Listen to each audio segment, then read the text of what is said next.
Over 4 million people visit Yellowstone every year, making it the second most visited national park in the world. Whenever there's slight activity at Yellowstone, it's usually featured in the news, and this is because underneath Yellowstone National Park lies a monster supervolcano, big enough that it would have massive effects on our planet if it was to erupt. Park officials though have said that although the supervolcano is of immense interest, most of their days revolve around watching park visitors and ensuring that they aren't putting themselves in danger. Sometimes though, park officials are not quick enough to reach people, and the unthinkable happens. One report was detailed back in 2016, and it stated that a man had fallen into a hot spring in Yellowstone. However, his body could not be recovered because it had dissolved before park rangers could reach it. The individual was Colin Scott, a 23-year-old who attempted to soak or hotspot in the hot spring. For those unaware, hotpotting is a trend where someone will jump and attempt to wash themselves in a hot spring. The one problem with this though is that the temperatures in these hot springs are far too high for humans, and the results are usually extreme burns and a trip to the hospital. Unfortunately, in this case though, Colin didn't make it out. The accident was even recorded by the man's sister, and these details have come to light due to a news station submitting a Freedom of Information request.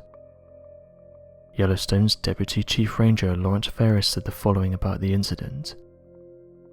The whole area is geothermally active. There's a closure in place to protect people from doing that to their own safety. It's a very unforgiving environment. End quote. The sad thing is that park officials said this incident could have been easily avoided, as the pair were seen actively looking for a hot spring, ignoring the various warning signs that told them not to do so. The incident report reads as follows. I was later informed that all recovery had ceased due to a lack of physical remains. It was explained to me that due to the acidity of the water in the thermal feature, as well as the extremely high temperature of the thermal feature, the remains most likely dissolved overnight.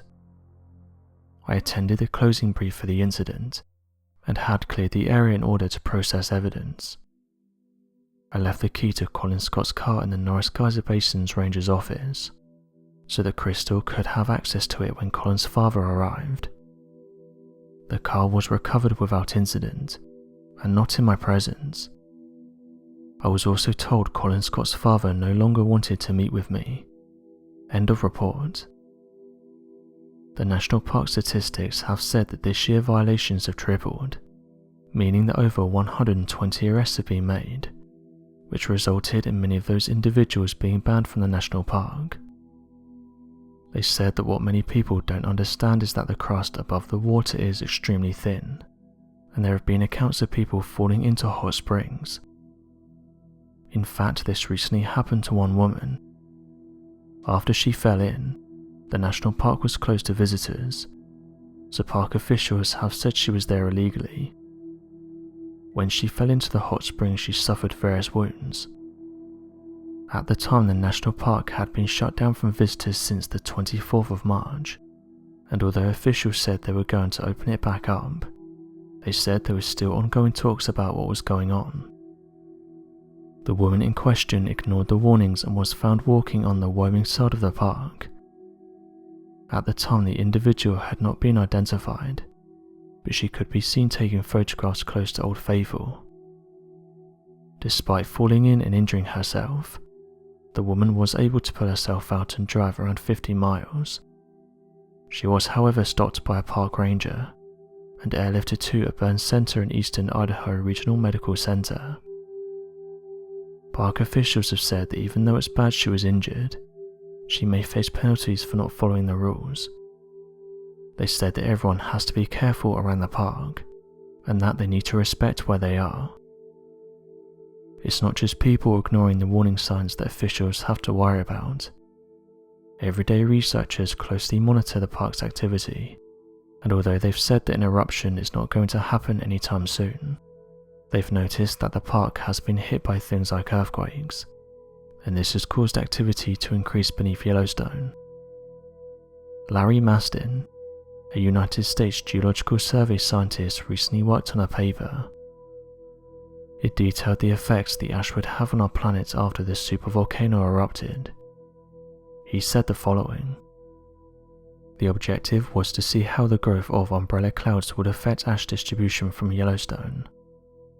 We did a few dozen simulations starting with an erupted volume of a few hundred cubic kilometers of magma.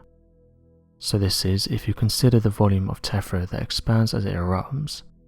The volume of the tephra blanket that forms would be a few times greater than that of the magma alone.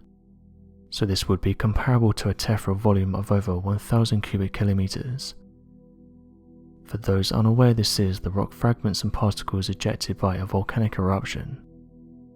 He went on to say the following: "We use a duration that ranged from 3 days to 1 month, and an umbrella cloud height that ranged from 15 to 35 kilometers or 9 to 18 miles. The test showed that most of North America would be buried in ash. The fallout would include short-term destruction of Midwest agriculture, and rivers and streams would be clogged by grey muck. A lack of crops from around the world, the breakdown of infrastructure, inability to travel across damaged roads, as well as the complete 6 to 7 year darkness that would follow the eruption, means that at the end of these initial damages, the entire world would begin to enter a stage of total economic shutdown.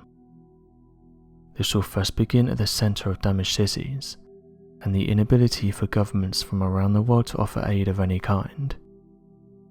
As the volcanic ash spreads and brings darkness around the world, it will only be a matter of days before grocery stores run empty. So it's important that scientists and researchers constantly watch the data for any changes." So what do you make of these recent announcements and discoveries at Yellowstone National Park?